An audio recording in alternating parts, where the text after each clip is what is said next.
let's get it. Feeling like Crash Unleashed. One time for the sickos. I'm all elite with the game from the get-go. Ain't full of no stardust, I'm a real nightmare, bruh. You can meet me at the crossroads. Business is booming, I feel like the hearse and the kid, and they tell me don't hurt anybody. I'm way too fly like Kevin, I can do this all night. Step back, it's a private party, I'm more dirty than dumb with the way I live. No saint like Ricky with the vibes I give. Looking at my watch, it's about that time. When I hit them with the toodles, it's a lot like Tiff. Might as well call me Tony. They don't even know that I'm timeless. AJ Francis, all I really know is first class. $1 Million Man, 2 prices. You ain't even over. Shout out to my dogs like Bron. Baby, I'm a limit breaker. You are just a death rider. Can't rest in peace. I saved that for the Undertaker. Proceed with caution, but you ain't Naomi. Can't book the team. Your name must be Tony. IWC say you got to go. I like Jermaine and Crash running. Let's start the show. Cool kids step to the front. Cool kids. Too sweet sign for the click. Gotta give the people what they want. Gotta get eradicate quick. Yeah, I'm like Seth with the outfits. Coming in hot, too live on your outlets. Running these streets like the prophets. Thank God for the new day. Can't stop it. Jey Uso with the yeet. Eat, sleep, flex, and repeat. Whole new swag with the price on the tag like Javon on the young OG. Better recognize on the mouthpiece. See the power level gotta increase. Bringing content on the daily. Feeling like Crash Unleashed. Greetings and salutations, ladies and gentlemen, boys and girls, non-binary pals, baby mamas, baby daddies, and everybody in between. Welcome back to the Wrestling Unleashed podcast. This is episode 120 of the show that brings you the good vibes to the best of our abilities. Joining you as always is the voice that does the most, the purveyor of mischief, Gresh. And joining me as always is my guys representing the family that we built for the past 5 years at this point, 6 years, if you will. Out first is my guy, the giant of the family, representing the Sushi Boys Sports Podcast, and all those names that they have. They have but they don't have as many names as the Paragon, Undisputed Kingdom, all them motherfuckers. Because I swear they change names like people change socks every single day. Anyway, his name is none other than Jermaine the Giant. What's good with you, bro? Brother, I'm just happy to be here. Blessed and highly favored. Blessed and highly favored. I had to throw that in there. Hey, we from the South out here. Y'all don't know by the accents Yes, up sir. out. We are from the South. He is from the Texians, New Orleans.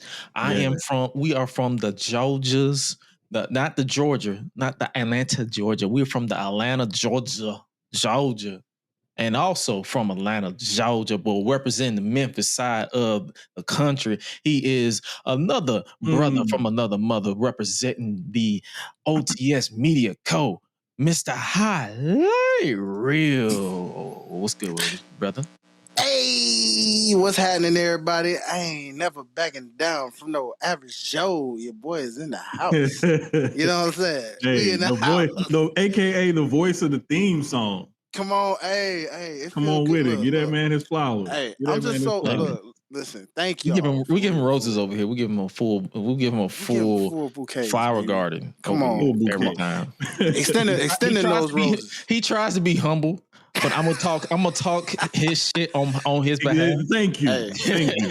Shout out to you boys. Shout out to all of y'all. The first theme was fire, and then he remixed it and remade it and updated. I was like, hey, y'all want to know what's so funny? This is how you know your boy's a writer, right? This is how you know I write my own stuff. Like I remember I did a song one time and I had like 2 features on it, and then I just like redid the song. I made like 3 versions of the song to the point where my mom used to laugh when she was like, "You literally just wrote those features completely off of the song and just made a whole different song." I was like, yeah, I can do that if I ever need to. Like, hey, if a feature start tripping, I'll just write the verse again. I'll just write a whole new verse. And hey, be like, man, bro, if the business ain't right, you got to learn how to pivot. Yeah, that's why they say always have different versions of a song. You never know when you gotta bust them things out.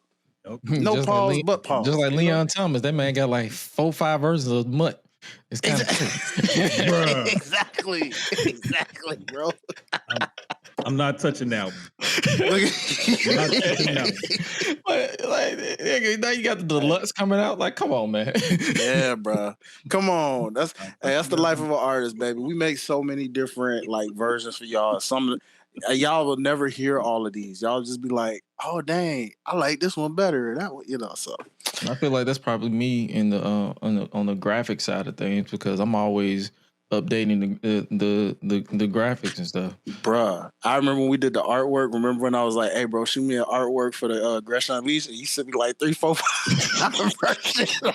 But yeah, hey, I said, which one you like? It was like I had like 5 to 12 versions. I'm like, hey, that man was like, "Hey, just pick one." I was like, "All right, dang, these all." He's like, dang, it's like 20 of them. Cause I ain't gonna hold you. It's like I still have the original graphic. It was like blue and white. Yeah. Fun fact about it, I misspelled Unleashed unintentionally. I think I spelled it Unleashed. So Gress was not. It was like the very first draft of the. It never got released. Okay, it's like I put it out in like a Discord, and I was like, "Hey, bro, what y'all think? Hey, this logo's fire, but bro, you forgot the H." I was like, "Shit." And it was unintentional because I can laugh at it now because it was unintentional, but I think it was because I was doing so much at the same all at once, and I'm like, okay, yeah, let me just get this out. And I'm like, I wasn't really a fan of it, but it's literally just like an ugly blue, like it's just something but I settled on I believe this is the Fighter font. With that, it's like a dedication to the Lakers because I was a long time Lakers fan after I left the Celtics. So, hey, that's a crazy flex, man. DJ better not ever hear you say that. DJ, I'm waiting for the phone to buzz. Yeah, I know, right? DJ heard that somewhere. He's like, "Oh my God!" He just said, "What?" No. Hey, his spidey senses are tingling right now. And he don't even know why. He's like, damn, the hair on the back of my neck is standing up. And I don't find out. Hey, he gonna be listening back to this. He gonna turn into that Drewski gift where he drinking that glass and he just throw it. Heck yeah, look. Hey, we love you, DJ. You the homie, brother. Hey, listen. Hey. Now I'm a free agent now when it comes to basketball. That's why the guy at the gym, one of my trainers was asking me. He's like, "Hey, who's your team?" I can tell you it ain't the Falcons. And as far as Atlanta, to be continued. He was scared. Like he was spotting me on the bench press, and he was just stunned. He was like, "Bro, how are you from Atlanta and not a fan of the Falcons?" Well, when the team makes too many fucking dumb mistakes, you tend to just get over it, and you were like, "You know what? I believe you alone." But then the toxic in me took over, and I became a fucking Dolphins fan. So that's a 2-for-1. Just say, you know what? You gonna get your ass whooped regardless. Like you just love toxicity at this point. Hey, Rich is a pain freak. Oh yeah. You know who else is a pain freak? Seth Rollins. Nigga got Bronson Reed on his team. Brother. After breaking his spine. Hey, repeatedly. My boy went from the bloodline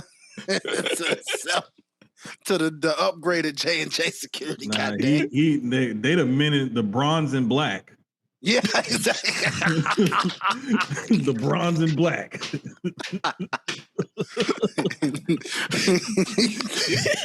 Cause I was like, God damn. Like, and look, when we was watching Raw last night, we going back and forth. I was like, remember the last time Seth was in Money in the Bank, he won.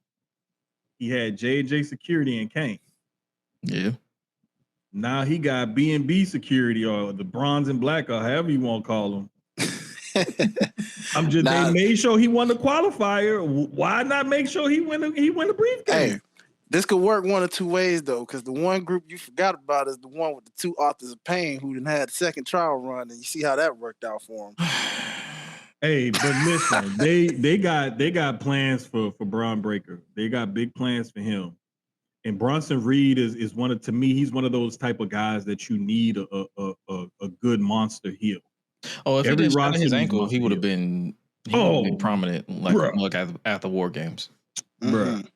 But like I love that they kept him away from the bloodline, especially after they brought in Jeff Cobb. Mm-hmm. Because you kind of even it out. You don't have one team or faction that's too OP. Mm-hmm. So it's good that he's with them now and he has a prominent spot on the roster returning from injury. Like, I'm totally digging it. I was just mad that when I saw him wear his black cement threes, I was like, you know what? I should wear mine. Then I remember I gotta wear mine at because I ain't re-debuting on Saturday Night Main Event, so I guess they're gonna stay in the box. Hey, what a way to come back! I can tell you that much. I was like, Bruh. Yeah, the reason why we're not really tackling all the Saturday Night Main events because it's Tuesday.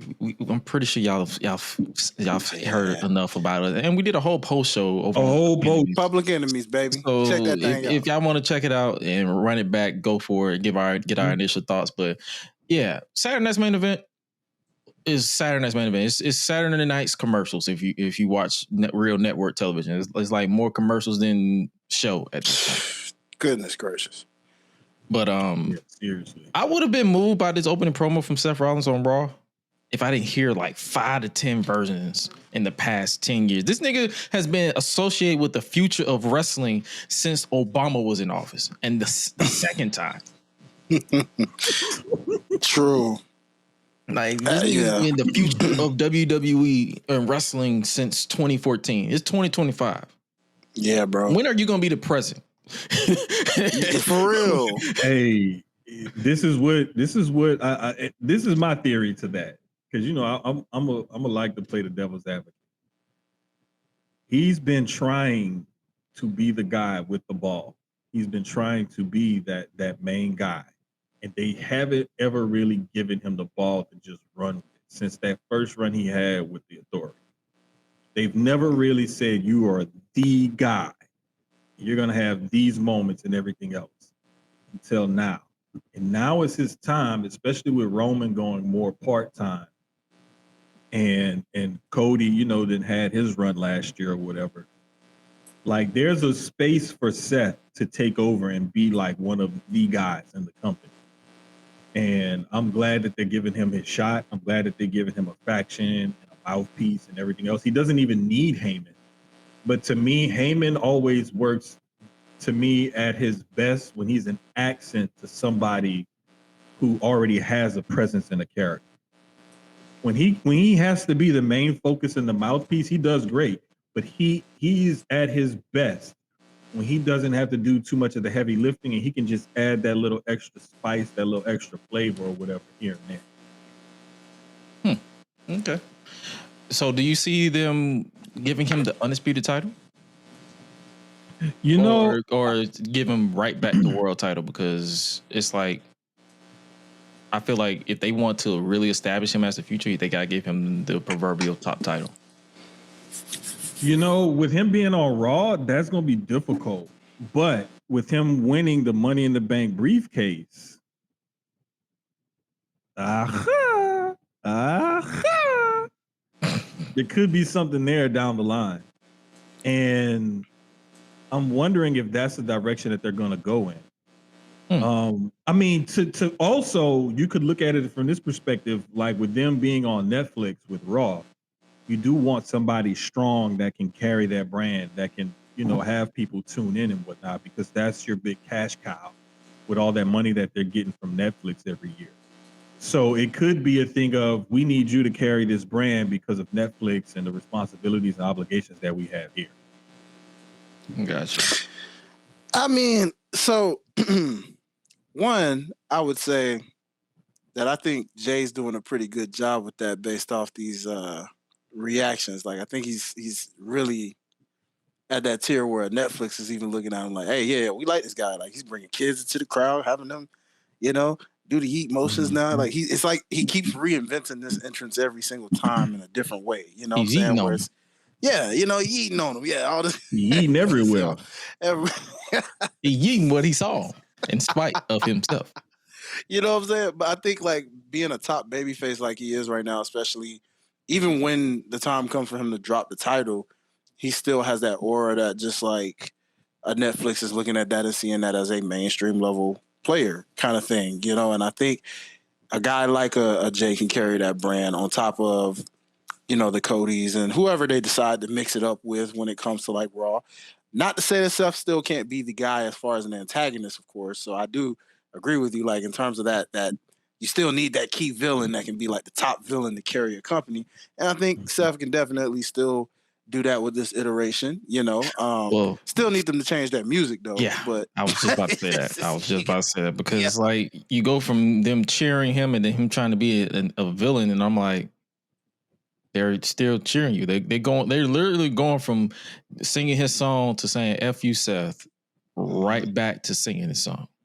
So it's like, pull a Nakamura in 2018, like put some lyrics on top of it, like throw them off, or just chop out the harmony part. Like, hey, I love the fact that he has that crowd control though. I think it's kind of dope. Oh yeah. He could even pull a Chris Jericho if he wanted. With the whole remember how the Judas thing took over the way it did, and once he finally started transitioning from that, he kind of would make them cut it off before it even got going, even though they would still try to sing it for whatever reason, but he'd cut it off just to get them to boo, and then eventually they ended up changing the music to where that killed it completely, where it was just like, okay, now we can really just boo him because we hate him now, because it's like this and that. So I'm the visionary. Stop it that would be right hilarious, now, bro. Talk about a slap in the face to AEW. That would be hilarious. Stop it right now. I am Hey, the visionary. promo code all visionary. All visionary. Bro, I'm so mad that fits, bro. I'm so mad that fits. Like, yo. All visionary. Buy my merch. Come on, 20% off. All visionary. And they kill me with these doggone promo codes, bro. Hey, bro, listen, I love the pettiness and the back and forthness of it, because AEW is like the little bro that keeps throwing jabs at the big brother, and the big brother just don't want to really acknowledge him. But it's like, big bro, no, you acknowledging little bro with that promo code slight, and then you be running pay-per-views and stuff head to head. Like, stop it. You know little bro is there. Stop it. Just be real. But I love it though. I love it. Speaking of that, WWE Evolution weekend was announced on Saturday as well. It is Evolution, July 12th, 6:30 at the State Farm Arena. July 12th at 7:30 will be Saturday night's main event, and NXT Great American Bash will be around noon, so soon at the same time as All In. Promo code. When does All In? All WWE. All In is like 3 p.m. Central, 3 p.m. Central Standard Time. So it'll be like 4 o'clock. You know, I don't know why they doing it like that, man. Because honestly, in Texas in July, it's gonna be high as shit. Pay-per-view at that time, that traffic gonna be a bit. Brother. Hey, tell them, Grush, that Texas traffic ain't nothing to play with. Bro. Man, look, I'm talking about that Texas heat. That heat is gonna be a bitch. That too. It's an open stadium too, ain't it? Oh, it's 2 p.m. Central. Oh, 2 p.m. No, they have a roof on it. Now that is the one good thing. They do have a roof. I believe Globe Life Field does have a roof. It's like retractable and everything. So that is, but I'm just saying, like, as far as like people getting there, you know, waiting in line and stuff like that, like in the middle of the day in July in Texas. With musty wrestling fans. Brother, it is gonna be ripe in there. Oh my God.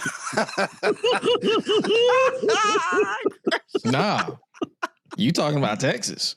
Let's go back to Atlanta. They're gonna be here in Atlanta. You know who also gonna be here in Atlanta that exact same weekend? My mama. Beyonce. This ain't Texas, literally. This is Georgia. It's Georgia. It's just as hot, slightly less humid, but just as hot. It's gonna be hot as shit. Yeah. In July. Bruh. Unless y'all luck out and get rain, it's gonna be hot. Then it's gonna be okay. Then it'll be what, instead of it being 97, it'll be 89. Not that humid. It'll be like 92, 89, and like it'll be 89. So instead of going from 95 in July, it'll be 89.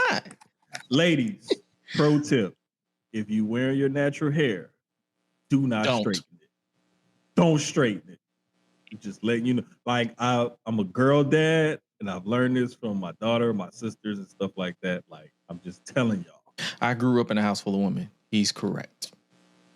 Don't straighten it. Don't Do straighten. not wear your natural hair straight for that concert. You better wig it.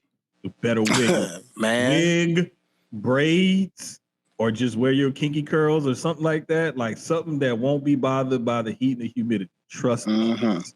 You're setting yourself up to be annoyed. You're already setting yourself up to be annoyed because the smell is gonna be crazy. Boy. Listen, we went to Bad Blood and Raw, and buddy, the smells were there. They were there. Had me checking my feet almost every other 5 minutes. Make sure I ain't stepping on shit. Bruh. Like, that's on Legit. listen, Yeah. but no, nobody in that company bothered to research to say, hey, Beyonce is gonna be there. You would think, right? You would think. We're not even talking about just WWE. We talk about the whole TKO Endeavor, the whole conglomerate. Like Because Beyonce is going to be there, and people are saying, "Oh, it's just down the street." My nigga, State Farm is right next to Mercedes-Benz Stadium. Next, like walking distance. Literally, boom. You exit State Farm Arena, boom. It's like a half a mile or so apart. No. It's not even that, bro. Right there. Right there. Like, because like when I looked it up, the only thing in between is like that transit station or something. I don't know. I looked it up. I'm telling you because I worked down there. I worked at the hotel, the Signia at the Hilton. I worked a couple of shows down there. When I tell you, as soon as you walk out that door, as soon as you look left, there's Mercedes-Benz Stadium. Okay, and if you look further left, there's State Farm Arena. State Farm. Right. So it's literally boom. It's literally a sky bridge. Right. That's why I asked y'all, because I'm like, when I looked it up, it looked like you know. That map is not as updated to what it is. It's not Google. So you know, sometimes Google it's kind of accurate. Yeah. But I was just there 3 weeks ago, so that's what I'm saying. I'm like, and there is a train station. So if you get off at Vine City and you get on that bridge, it's literally right there to get to Mercedes-Benz Stadium. So yeah, I will tell people, if you come out here for Evolution, I am juggling. Do I want to hit up this stuff in Evolution, or do I want to go to Texas? Because them Texas tickets, them all-in tickets looking kind of cheap compared to WW. which is a surprise, right? Because I was listening to JD talk about wrestling in 2025 right now, like how it's just been, and he was comparing the fact that both of these companies got paid, and got like lazy with their booking since they got paid, right? So like, he was talking about that I guess that 185 mil or something like that AEW got from that deal. And he was like, even though Tony can cough that out of his sleep, it's still the fact that company got paid. And so like, when you look at it that way, I mean, the fact that those tickets is cheaper than that says a lot.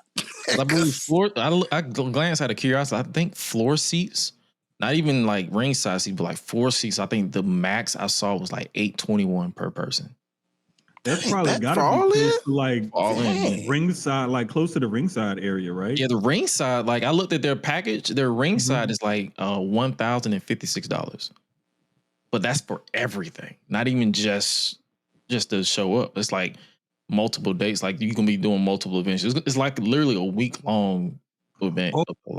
So they have like the like, what is that concierge service, or like it's like on location or something like that? It's basically. So I pulled up the VIP package for the all-in VIP. It's like it's $1,350. So it's like $1,350 for the champion. It's $1,050, and then for the challenger it's like $550, and that's for premium lower seatings.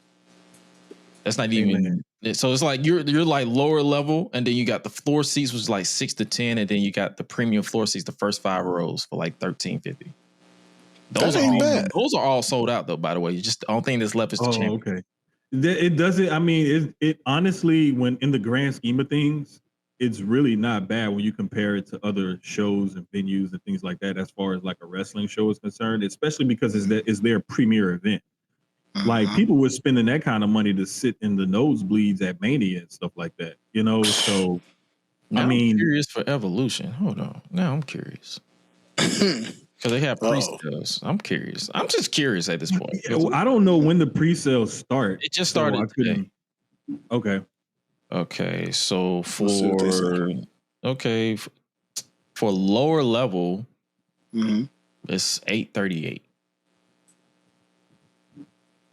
Okay. And that's pretty much similar to where we were when we went to Bad Blood. Oh, okay. That's still not bad. That's not bad. That's not bad. And the nosebleed right now is just $200. For State Farm, that ain't bad either. Because even when the nosebleed, and it's just a 2-day combo, so it's like for both Evolution and Saturday Night's Main Event. Ooh, okay. Well, shoot. You know what I'm saying? I'm like, neither one of them are. It's not looking bad. It ain't bad, but bro. that's just the pre-sale. I'm not even talking about when it's on sale. You already know they're gonna shoot their prices up. They trying to make that quarter. Oh yeah, they're gonna make it. I really think that sometimes they come up with a figure that they want to make for the event overall, and then they divide it by the seats that they have available. And it's like, all right, average price is this, and like let's go from ringside out and price everything out, or from top down or whatever, and like average everything out because we want to hit at least this much for the gate. And then they go from there as far as the dynamic pricing and stuff is concerned and see where they get. The thing that really like kind of gave me a little insight to it, honestly, besides like knowing stuff and talking to people and things like that, was remember on that WrestleMania 9 documentary when they came up with the pricing and how they wanted to hit the $1 million gate or whatever, and they showed how they priced it. And I'm thinking about that, and I'm thinking about like how that dynamic ticket pricing works, with the event getting closer or further away, and the prominence of the event, so on and so forth, and how that works. And I'm like, I wonder if they have a number in mind, and then they go from there and build out the pricing, or do they just say, okay, here's what we charged last time we ran this venue, here's what we charged last time for this event, here's where we want to hit our mark. I'm just wondering, like, I would love to know the inner workings about how they come about those figures and stuff. Fascinating. It is fascinating when you think about it. Like when you take away the tribalistic bullshit, it's fascinating. Boy, man, don't get me started. Don't get me started. I can't wait till that article drops so I could ruffle some feathers and stuff like that. I may need to update it before they drop it, but yeah, it's supposed to be coming up sometime. BRP, but we're gonna see. Speaking of coming up, we are coming up on a rematch between Becky Lynch and Lyra Valkyria for the Intercontinental Women's Championship. Money in the bank. Yeah, so it's all the safe to say that Lyra's losing that title here, right? That's what a lot of us thought the last time, and then I don't know, bro. Lyra might finally be getting that push, dog. Becky probably getting that side swipe. No, the reason why I asked that because they added that stipulation. So basically, if Becky loses, she can never challenge Lyra for the title again. If Lyra loses, she has to raise Becky's hand.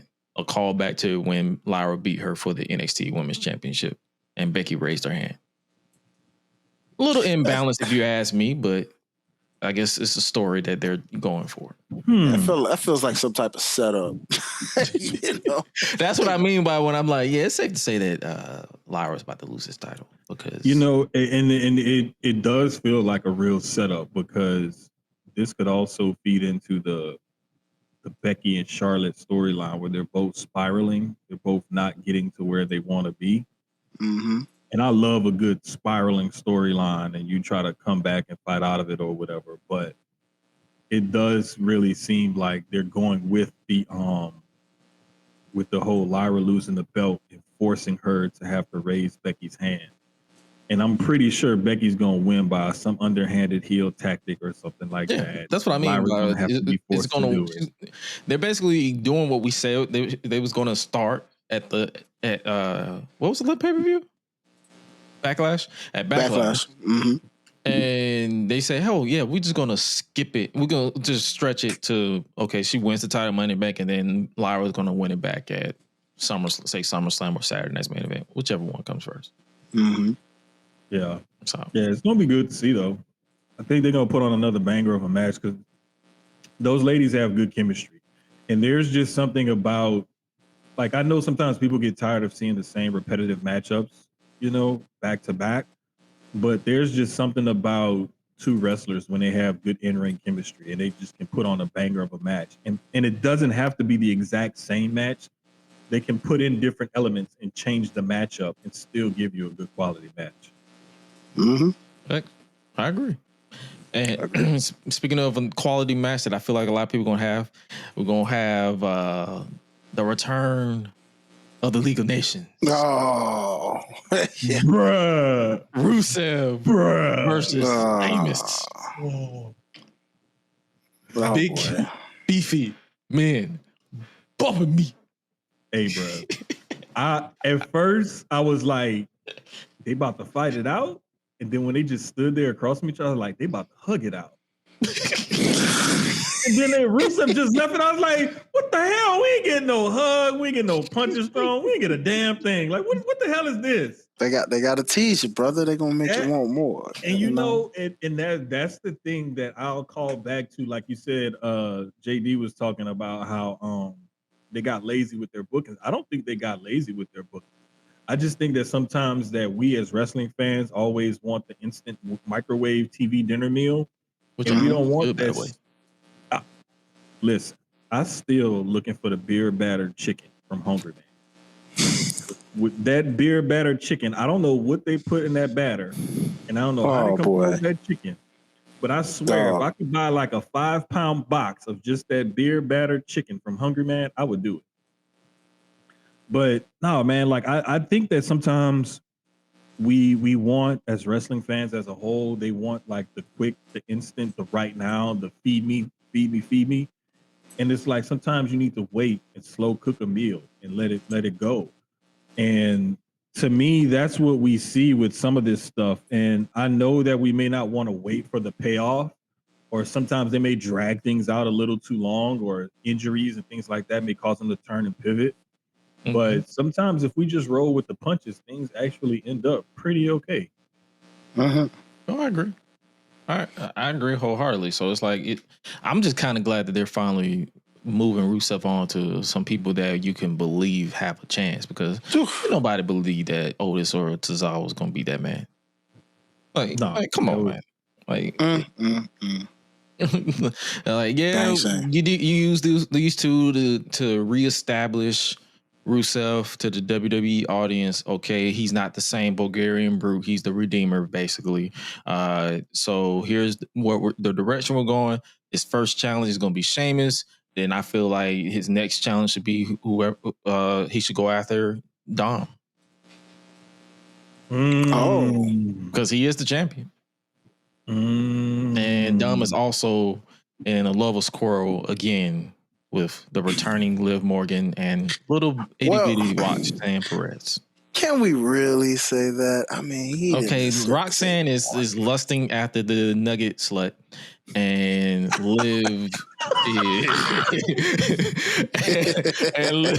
Liv is not fazed by her at all. Hey. I mean, she said, shut up. That's literally how she was. She's like, Hey, the streets is talking and they saying the same thing. They saying, listen, hey, be careful. Listen, you lose them how you got them. You know, you lose how you got them. Bruh, wait. You should know the game now. First of all, again, I'm going to bring this up again. I'm going to bring it up every damn time I see it. He likes tenders, not nuggets. Mm-hmm. Catering needs to stop with them damn Tyson frozen chicken nuggets on that platter. At least you picked the platter this time. It's not the JC Penney box. hey, but they still look cold and ugly and nasty. And no goddamn sauce. Where's the fucking sauce? Thank you. God damn it. Thank you. Yeah, where the sauce, bro? Thank you. God dang. I mean, not no sweet, not no spicy mustard, not no barbecue, something. Chick-fil-A has like 4,000 sauces. Get some Chick-fil-A sauce, some they Mac even sauce, sell them in something. the stores. Bruh. Yes. Like, why not get them the platter that has the little dipping tray in the middle or something? Or the one that has the dipping trays around the outside, like something. But my other thing with this is that shout out to Marks and Mike's, JT over there at Marks and Mike's podcast. He had posted the clip from the movie Friday when Debbie was inside and then Craig's girlfriend came. And then she was like, who is that bitch? Bruh, that is so accurate. Because when I looked at that clip, I damn near dropped my phone. I laughed so hard, bruh. Like my hand got weak. I laughed so hard because it was so accurate. Because when Liv rolled up and she saw Roxanne, she was like, what the fuck? And then Finn was sitting there like Smokey, like, yep, get him. It's in the house. Bruh, I ain't gonna lie. That clip is even more funny when you realize that's Trudy Proud. Bruh. That's the voice. The lady, the girlfriend is the voice of Trudy Proud. Mm-hmm. Bruh, so it's even more funny. Is. So every time she yelled in that movie, all I heard was Oscar! Oscar!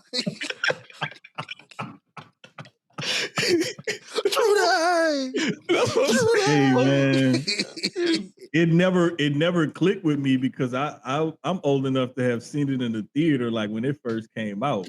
So like I was introduced to it and it was a classic to me before we even had the Proud family. I don't even know who introduced me to Friday. I think I saw I saw Next Friday. And I was like, wait, and someone told me this is the second one. I said, okay, so what's the first one? And then I saw the first one, and then they made Friday After Next, and I'm like, yo, this is a classic, and this is a Christmas movie. I don't care what nobody tells me, but do we feel like it's more to it because like now you got so basically I saw on social media some people said Raquel is going to be Damien to Roxanne's to JD. The way that she's acting towards her, like, you know how you remember when JD before he got in officially, Damien was just like, bro, like why are he was cussing in his native tongue, and he's like, why are you talking to me? And he held him against the wall, like, yeah, this is the consequences. And I'm like, why you got this little big ass head man by his neck? Big ass. Before he eventually, got in. But see, look, I feel like if they do that, then you need a female R-Truth. Who would that be? Because that's how they finally eventually accepted JD. It took R-Truth to finally get them to welcome JD in. No, because they both hated him. Yeah, well, I think it could just be like a thing where she eventually proves herself. It may not even be like an R-Truth thing. It just may be a thing where she eventually proves herself. But I'm loving the way this is all going, though. Like, people can say what they want about the storyline and Dom and how they tried to say the women's title revolved around that storyline. The women's title didn't revolve around that storyline. It revolved around the Liv Morgan revenge tour because Liv wanted to win. She wanted to get back at Rhea. She said she wanted to take everything Rhea had. And she took the title and then she took Dom simultaneously. Like, that was the storyline. That wasn't hard. All you needed was some chicken tenders. Listen. She wore booty shorts and chicken tenders. Yeah. And Dom, you got it. Them Daisy Dukes and them Tyson tenders. That's it. That's all it took. And a PlayStation 5 in the process. And a PlayStation 5. Yeah. Now look. You know what, Liv? You all right. Look, I ain't gonna lie. Yeah. You give me some tacos, sandwiches and stuff, because I love sandwiches, tacos, and wings. Like, them my 3 favorite foods. And rice and gravy. You can give me some regular tacos and your tacos. Yeah. Give me some tacos and or some chicken fried rice, shrimp fried rice, any fried rice, and I'm cool, brother. Hey, let's make it work. You know what I'm saying? I need to make fried rice again, because the last time I made it, the rice kind of gummy. It was still good, but the rice was too gummy. I messed up the rice. Heck yeah. You know what I'm saying? And give me your cookie when you're done. I want you a know. dinner taco and a dessert taco. Yep. Either way, I'm leaving here with something. I'm leaving with something. And that's how dumb it is. He's like, I'm leaving with something. Man, listen, I love tacos. Hey, you know what would make this? What's up, lovely? What's happening? You know what would make this so dope, bro? If they just found some kind of way to somehow insert Rhea as a cameo in the midst of all of this to just be like, "I told you so." Fuck, Ooh, bro.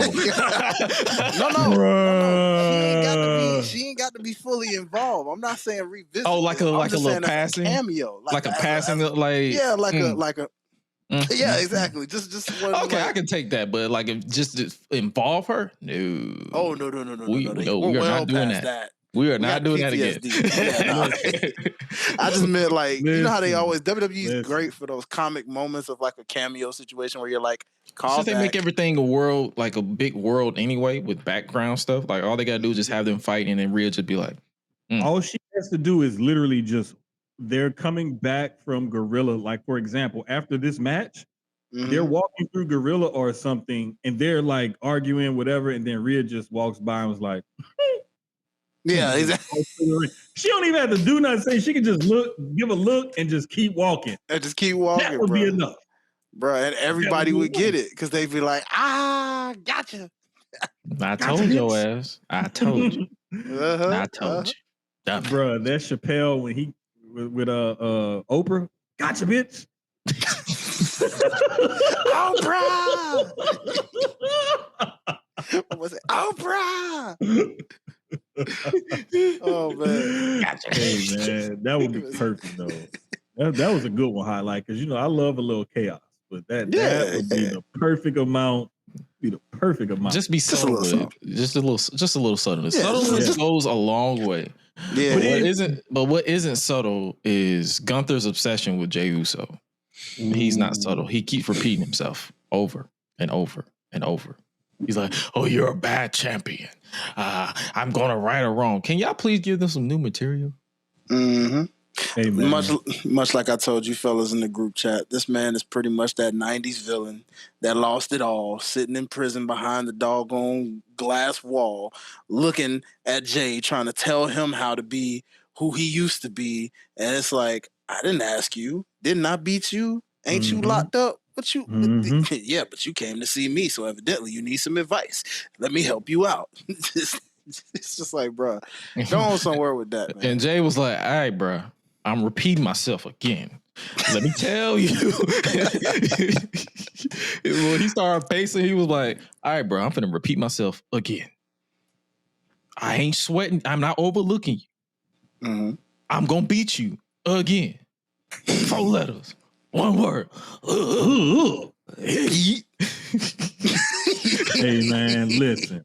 It's like you have that age-old story of the dominating champion and the scrappy underdog who the people are behind. Nobody thinks he's capable. Nobody thinks he's gonna win. And then when he wins, then you have to flip that storyline. Say like, are you the capable champion now that you've become champion? And you were this once dominant heel champion. Can you really overcome, this scrappy underdog who's like found his way and found his groove and stuff? Mm-hmm. And it's like, sometimes I feel like they haven't found a way to tell the other side of that story when the belt got flipped. And it's just this, it really seems like, honestly, it would have been better if it was a confident shift between the two. And that's what I was expecting to see is somewhat Gunther not be as confident and Jey be a little more confident. Like still that playing that underdog role as champion, but like I got a little more confident because I've done it before. And then Gunther taking a step back, being not as confident as he once was before. And it could have been something as simple. This to me, if I was writing this promo, would have gone, Gunther's coming out there and he's gonna say the same kind of things that he was saying before, but the Jey side would have been like, I'm looking into your eyes and I see the fear. Mm-hmm. I see that you're scared of me. You're not as confident as you once were before because now you don't know if you can beat me because I've beaten you. Mm-hmm. And then Gunther kind of like, what? No, something like that. Self-doubt. Right. That's what I was looking for, more of a psychological thing between the two of them. Now, I'm not saying that they can't still do that, but that's what I would like to have seen. Yeah, that's what I would like to see in the next couple of weeks leading up to it and everything. And I wouldn't be surprised if Gunther does another sneak attack and chokes Jey out and, does something like that. Or if Jey kind of gets the best of Gunther at some point when he tries to sneak attack him or something, like something to show where the confidence has shifted within those two characters. That's what I would like to see. I hope we don't get too many more sneak attacks. Jay's been snuck attacked. I don't know how many times now. I mean, that's what happens when you don't mind your business, nigga. And Braun and Black's business, and you got him in Punk's business and Sammy's business, and you got him in Cody's business. Like niggas is all over the place. And speaking of Cody, the American Nightmare returned on Saturday. How are we feeling about that? I already gave our thoughts. If you haven't already, Public Enemies podcast, our initial thoughts. But how you guys feeling about the return of Cody Rhodes in this capacity? It will be a tag team match for Money in the Bank. It will be John Cena, undisputed champion. John Cena teaming up with Logan Paul to take on Jey Uso and Cody Rhodes. This is an interesting thought of the fact that given the last time we saw Cody and the fan reception that it got after the fact, what a way to just, bring him back like we were just supposed to forget that a few weeks later, a month later. What? You don't think we just remember the fact that this man just, I don't know, had a chance to retain his title and do the unthinkable, hit John Cena with a belt at least? No, I can't do it. I'm a good guy. I'm gonna do it. I'm a good guy. Yeah, only to get kicked in the balls again and hit with a belt in a nonchalant way. 1, 2, 3. Like, were we supposed to just forget? Do you forget that wrestling fans don't forget people? Like, listen, this entire John Cena heel return has been ass. Let's just keep it a beat in the buck. But hey, it's supposed to happen because he's supposed to ruin wrestling. Well, I'm supposed to be moved by him ruining wrestling. I'm supposed to feel something about him. I feel nothing. Yeah. Man, the thing is, bro, every time the bell rings, I'll be like, okay. If a match against R-Truth of all people barely moves me. Good point. Hey, I just feel like they're just not. Cena is so robotic in his delivery. Did you see that promo backstage? We didn't talk about that on Saturday, but you see that promo he cut? Oh my god! Bro, the only thing that was missing was fine speech. That was the only thing even missing. that would have been ass. He'd be like, fine speech. That's the only thing. It seems so robotic. It's almost like I'm starting to think he's doing it on purpose now, just for the simple fact that he didn't want to turn heel, and so he's like, I'm finna fuck everything up. Literally, not for wrestling. I'm finna ruin it for y'all. I'm finna half-ass everything because he does not look motivated. But this is the thing. I think he wanted to turn heel. I think he's doing it on purpose now to say like, well, people hate this, so I'm gonna keep doing it because they don't like it. And that's my whole point, is to ruin wrestling. So I'm just gonna keep giving y'all shitty promos. I'm gonna keep giving y'all these underhanded tactics. I'm gonna win with cheating and stuff, like the simple cheats. I'm not even gonna do a complicated cheat. I'm gonna do a simple cheat where I try to hit him with the belt and the ref tells me no. As soon as the ref turn, I'm gonna kick him in the nuts. You know what? I feel like, you know what it is? And I thought I sat on this even to now. I just feel like our biggest mistake was fantasy booking a washed up John Cena. Good one.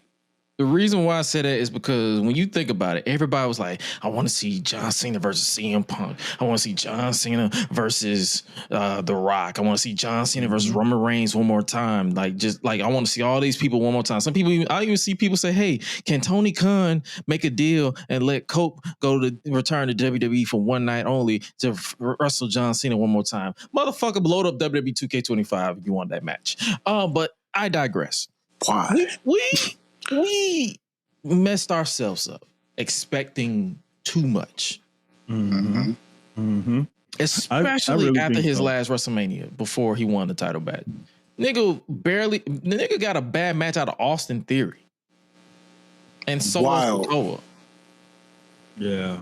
And I'm not finna act like they're the best wrestlers that are of the next generation, but it's like, bro, you can, if you look at it and you look back, he was checked out then. I don't think he was actually. I just think that Cena always, like, he could wrestle when he was younger. He had it in him. It was just like that wasn't what his character called for him to do a lot of the time. Yeah. And I went back and I kid you not, just last night watched the Money in the Bank 2011 between him and Punk.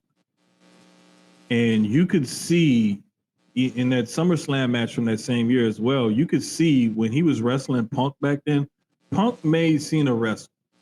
And the only time Cena has ever had a great match pulled out of him is when he's forced to level up against somebody who can really go in the ring, who really like forces him to like level up. Like when he wrestled AJ Styles. Remember, we talked about this not long ago. AJ Styles. That was the last time we saw Cena have a great match.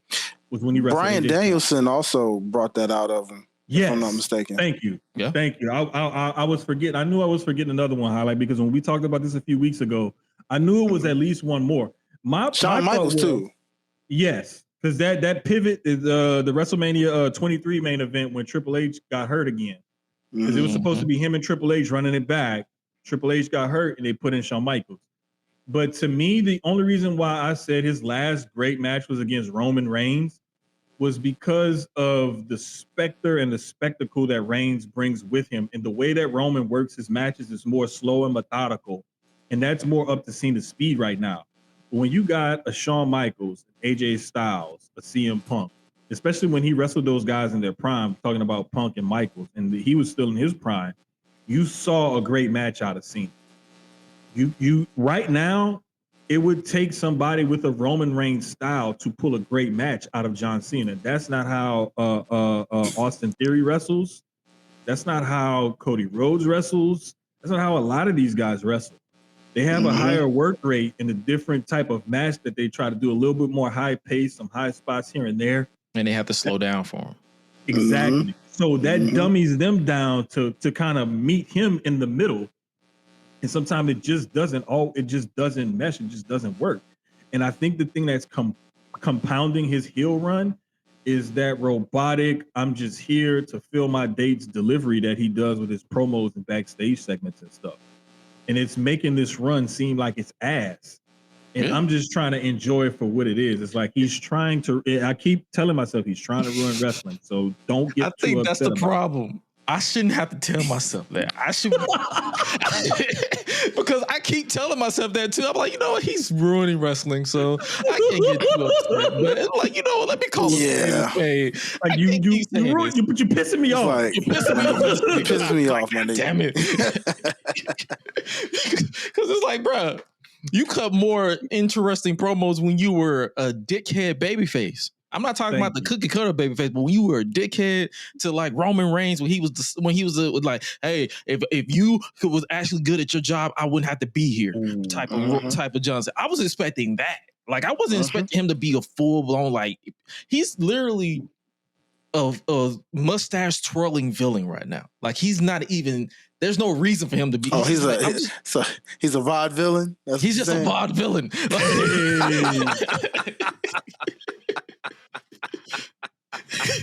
He's a VOD villain, ladies and gentlemen. And it's like, all right, bro. I'm not gonna lose sleep over it. I'm gonna get my thoughts off and call it a day. But it's just like, yeah. And then we get in this tag team match. Like you already know how I feel about Logan Paul. Like I and that match against him and Jey proved that Logan needs someone, a ring general. Like I'm not gonna act like Jey Uso is a ring general. Like Jey has his style and Logan has his style. But at the same time, you could watching that match back, you can tell that Logan was, he was kind of like he needed a Seth Rollins, he needed a Ricochet, Punk, a Ricochet. He needed that type of talent, AJ Styles. I gotta go back and watch it I gotta go back and rewatch. That was one. It wasn't a bad match, but that was one I haven't rewatched yet. Okay, but I definitely want to go back and rewatch that one and just kind of see, like how it went and everything else. But I don't know, bro. I just to me, and I want to credit who said this, and I can't remember who said it, and I apologize, but somebody said, if you recall how he was with Nikki Bella on Total Divas or Total Bellas or whatever, he's basically that heel on like he was on that show, and he was my boy just being Deontay? himself. It may have been. Deontay I'm not sure because he got a whole YouTube dedicated to Total Bellas and Total Divas. Rewatching, he was like, "Bro, this is John Cena house rules." It's something like that, bro. But like to me, he is that heel because I remember looking back at some of those clips and some of those shows and stuff, and the way he would talk about the house rules, and you have to come to dinner. Dinner is at this time.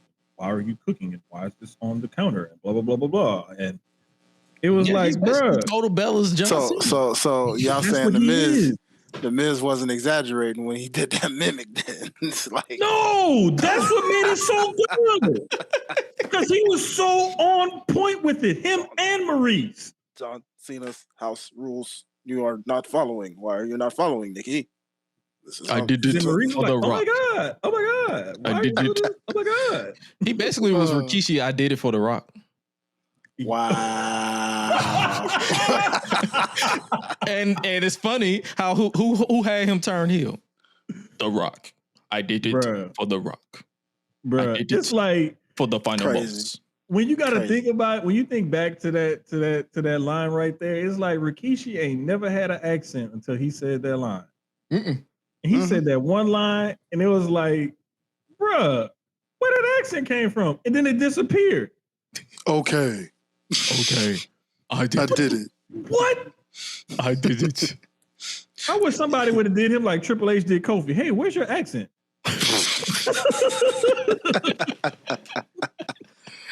Oh boy. Oh my god. But this tag team match is happening in Money in the Bank in Los Angeles. So hey, this is the third year in a row that the undisputed champion has been in a tag team match. What 2023 was the Bloodline Civil War. 2024 was Cody, Randy, and KO versus the Bloodline when Cody was champion. And this year, undisputed champion will be in the tag team match. Hey, with the world heavyweight champion too. With the world heavyweight champion. What I like about this is that I hope this closes the show. And it is. Money in the Bank has already been decided because you have both champions in a tag match where somebody's getting cashed in. Somebody, man, come on, highlight. You see somebody's getting cashed in. I need that. As bad as I don't want it to happen, and I know for a fact it'll probably be Jey Uso and Seth or whoever may take the title off of him like that. At least tease it. At least tease it. At least have whoever wins it come out and like, I could do this, but I'm not. You know the irony of that, my brother, is that they already have a freaking WWE playlist right now of like same night cash-ins. Yeah. So it's almost like they're trying to tell you something, by the way, where they're showing like all their history of same night cash-ins. And I'm like, you don't say. Yeah, a few Sundays ago, they ran their greatest moments show was the top 10 Money in the Bank cash-ins ever. And there were a few of those that were on the same night. After a while, there's only so many of those that can be great because you're going to run out of ideas eventually. Oh, they ran out of ideas a long time ago. It's only been like two great cash-ins in the past 2 years. They had one with Priest, but they fumbled it because that was a great idea, but then they fumbled it. Nobody's done it at Survivor Series yet, so that technically still counts. But you got to catch them off guard with it. See, there's still some creative ones out there, but they ain't doing them. And I'm like, dog, what the freak? And that's the reason why I don't want a same night cash in. I want y'all to sit on this, have a plan, and get creative on the cash in. Because after a while, it's only so many times you can do a cash in before people be like, all right. Yeah, it's just they. I mean, I don't know, man. I want to see, like, I don't mind the same night cash in, but I also love the long play, the long game of it, because there's always that tease out there, and even if they're not teasing it, that person still walks around holding the briefcase. And so as long as they're holding that briefcase, there's always that chance that they could do it at any moment. But like, my thing is I would love for the Money in the Bank cash in to be similar to the, and this is my hot take for the week, by the way. I would love for the Money in the Bank cash in to be similar to the 24/7 title, where it could happen any place at any time. That's what the funny thing is. When it was first introduced, that's what they said. The cash in can happen at any place, anytime for up to a year. That's literally what they said.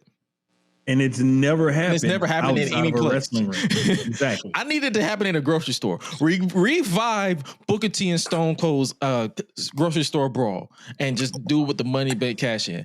Pay this man on some Fruit Loops, please. Hey, you want to go even further than that? Revive some of them epic Crash Holly moments where you just doing it randomly in a doggone playground. Yeah, go to Chuck E. Cheese right quick. Go to Chuck E. Cheese right quick. Take your kids to Chuck E. Cheese. Which champion got kids? Have Jey Uso take his kids to Chuck E. Cheese if they not. Catch main event Jey Uso at main event. At main event, yes. At Blockbuster, at Dave and Buster's. Like, come on, man. Bruh. At Dave and Buster's, like Dave I and need Buster's to main see. event. I need to see like somebody bring the cat. No, do it at Waffle House. Ooh. Waffle House or IHOP. Yes. Yes. So I hop into this championship. Look, do it at a damn meet and greet. Do it at a meet and greet. Yes. Like, I'm just saying, if you want it to be a WWE sponsored event or whatever, do it at a meet and live greet. show. It's wrestling. Just go shows. outside the box. Everything don't have to be serious. Just be goofy. At least that's why I like the 24/7 title a little bit, because I'm like, it was goofy. Thank you. Thank you. It brought enough. It was quality, funny entertainment. And it was still like, to hear the ridiculousness of R-Truth being like a 57-time champion. Yep, he is. Yeah. And you see the list of 24/7 champion, and it's like freaking Peter Rosenberg had it at one point, and then all these Kelly had it at one, like all these different old school legends, actors, actresses, music stars, and stuff like that, like news people. Everybody's had the damn. I think me, you, and Highlight the only three people that haven't held the damn 24/7 title. You know, I think you can find them. I don't know if they still sell them on the site, but you can find them somewhere at a third party. We should be goofy about it and just get one. Hell yeah. Either buy one or make one of our own and just say, hey, this is the championship. And hey, it would be great for our prediction shows too. You know, I mean, you finally won a prediction this season.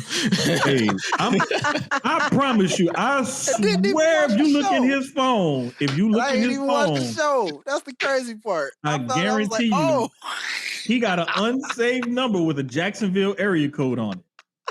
Hey, man. You can't tell me nothing less. I won't believe it.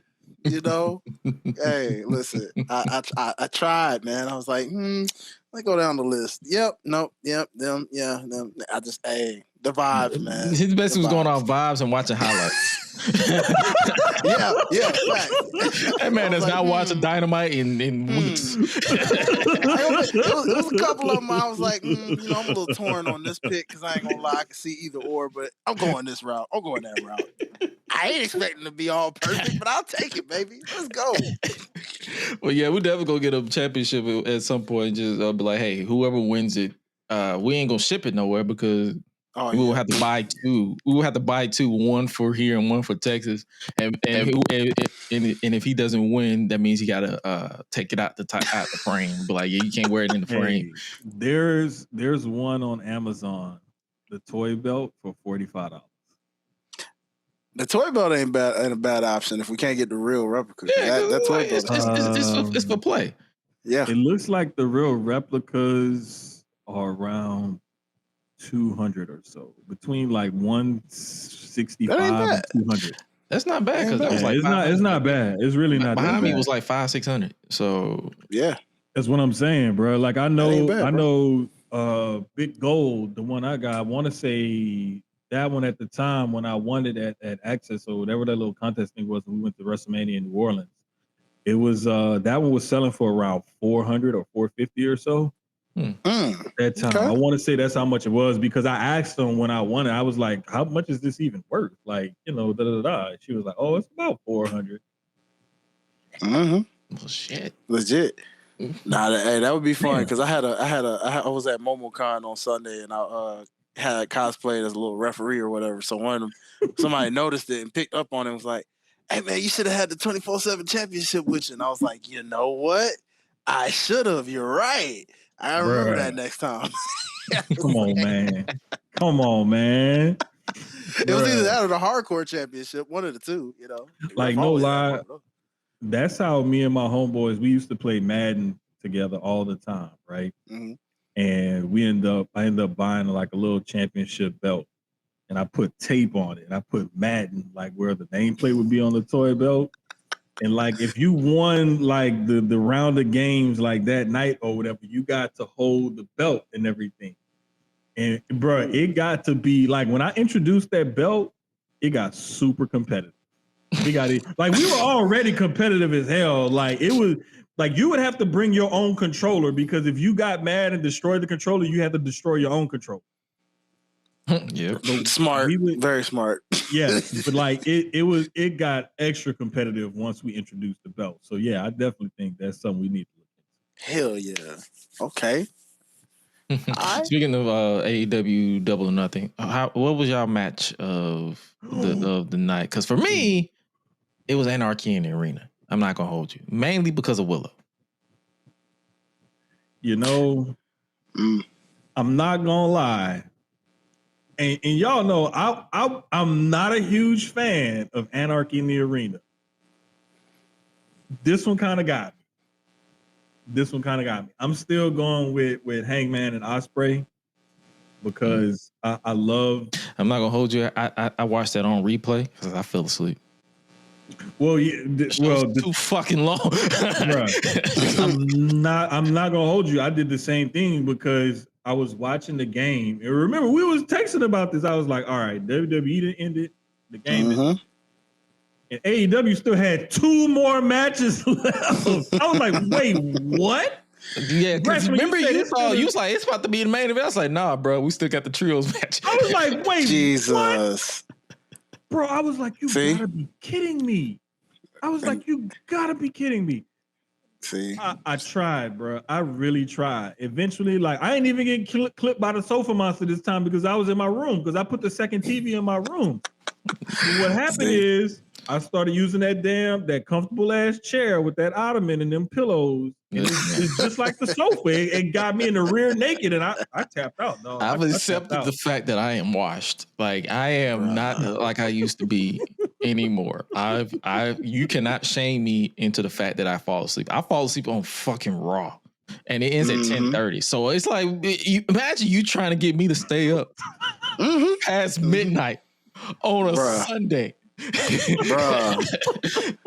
This is why up early on a Sunday, like because it's Sunday by default. Growing up as a church boy, you already up first thing in the morning, even if you don't go to church. You are up. So, first off, I commend you, brothers, for watching Double or Nothing.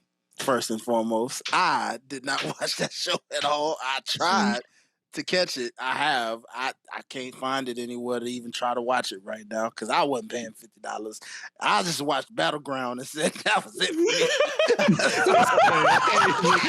Hey nigga, I watched Battleground. I ain't watched Double or Nothing. I'm sorry. Like, nigga, this economy is fucked up. I don't have $50 like that. I was like, I wanted to watch it. I mean, I did. Bro, it was a long day. I had MomoCon all day. I came home and I watched. Oh, that's right. Okay. Yeah, and I was like, Battleground, Double or Nothing. Yeah, Battleground. I'll just watch Battleground. I was like, I already have Peacock. You know, why not? But I would tell you, the match that did live up to my hype was Mercedes and Jamie. Yes, bruh, that was another good one. That was a really good one, bro. And that finish, a lot of people it was like, oh my gosh, she botched it or whatever. That was a spike DDT into a roll up. She spiked the fuck out of her. Dang. Like all you heard was, wow. I'm like, God damn, how are you walking? Dang. Yeah, Just like Punk got his guts rearranged by Bronson Reed on Saturday Night's Main Event, her whole head just scrambled like a motherfucker. Sheesh. Pretty much scrambled eggs. Scrambled hard too. Ooh, check on that woman, please. I hope she's all right. And like we had a similar one Monday night in the Penta Dragon Lee Chad Gable match. Mm-hmm. Oh yeah. When they went for that double move or whatever, and Gable's head, like I think that's where initially like he must have gotten banged up or whatever. And then when Vikingo finally kicked him, it just opened it up. Yeah, because I'm like, that brother was gushing. I'm like, bro, how did this happen? It came out, like literally came out of nowhere. That's been happening in the E a lot. Nia Jax, now Chad. Like, come on, man. Well, the one with Nia, it was just because of the way the chair was facing. People was like, man, watching. So, hey, bro. Come on, dog. Y'all stop it, hey, man. That's comment of the night right there, baby. Y'all stop it. See, chill out, Damien. Chill out. See? Now I don't feel so bad. See? but again, like I don't mind it simply because to me the AEW pay-per-views remind me of like the old school NWA WCW pay-per-views where they tried to have a good solid match from 1 through whatever was on the card. They always tried to give you a good solid match, and it's what I expect out of them from here moving forward. And again, like no match on that card was less than 10 minutes. I think the shortest match pre-show included was 12 minutes and 40 seconds. For what show? For Double or Nothing. I mean, Double or Nothing? Yeah. Was it? Double or Nothing, yeah. Some of these matches felt longer. Man. They don't give you anything less than 10 minutes. And everybody has at least 10 or 12 minutes or so, between 10 to 15 minutes to go out there and just rock out with your balls out. Oh, surprisingly, the longest match was the main event. Yeah. Well, go figure. I'm not surprised. I'm not surprised. Yeah, but my thing is like when you're gonna give them 30 plus minutes to put out a banger, you got to cut down on some of the other matches. Either don't have them on the card or shorten them up. Like my brother in Christ, you gave the trios match 12 minutes. You gave what other match that I feel like was not needed? You gave the FTR match 22 minutes and 30 seconds. What? Way too long. Way too long. I'm like, bruh. You just had a 20-minute banger with Mercedes and Jamie. What the hell? What? That should not have been that long. That should have been an easy 10 to 12 minutes. Her Syndicate shouldn't have been that long either. Her Syndicate should have been 10 minutes. 5 minutes. I'm sorry. That was the shortest match of the night. It was 12:35. My bad. That was the shortest. Seconds, that was the shortest one. 12 minutes and 30. And that should have been an easy 5 minutes. Because who the fuck gives a shit about the Sons of Texas? The trios match could have been cut off the card altogether. The trios match could have been on the pre-show or something. No, the trios match could have been on Collision because that's where they've been building the story at anyway. Collision. That is true. True. But yeah, like I think we could get an AEW pay-per-view to be 3 hours or less. But it's like it like I don't mind it. It was just like Highlight said, it was just a lot going on that day, and I was like, I had literally I had both TVs. And then I had Battleground on my iPad because I was using my laptop to broadcast to my second TV, and I'm watching the game on my main TV. And so I was like, well, Battleground got to go on the small TV because Battleground was like the least interesting of all the cards. It ended up being pretty good. Yeah, but personally, I rocked with Battleground. You know what I'm saying? Yeah. Like, my experience, because the opening match of that one, ironically, like Double or Nothing, started with the ladies. And Kalani and Soul, bro, they stole the show, dog. Bro, they had talk about a fire opener. Oh my excellent God. Chemistry. And that freaking Soul Snatcher that she did, I said, Soul, that's the greatest one. Dog, she did a whole freaking reverse flip into that. At some point, somebody gonna hit a Samoa Joe on her. Exactly. And I can't wait. Because I'm telling you, right now, I love the move, but it's way too dramatic. I'm like, at some point, somebody gonna be like, nope. It's way too dramatic. And I can't wait for somebody, not even hit a Samoa Joe, do exactly what she's doing right there to Kalani. Mm-hmm. When she goes for that damn backflip, I mean, super kick the ever loving whatever out of her. Bruh. A whole Shelton Benjamin, Shawn Michaels from that Monday Night Raw when Benjamin came off that rope and HBK caught his ass. Bam! Mm-hmm. That's the way she does that setup for that move. You are gonna have to kick her in the back of the head though. Hey, yeah, hands up. Get your hands up. True. Put your hands up. Yeah, be careful. But because somebody was like, they wanted to do a powerbomb. I said the best you can get is a dominator, like Ron Simmons. And Jordan, that's for you. Speaking of which, your mid move and just say, pow. That was another one, boy. The dog. When I say Jordan Grace and Stephanie Valkyrie tore it up too, bro.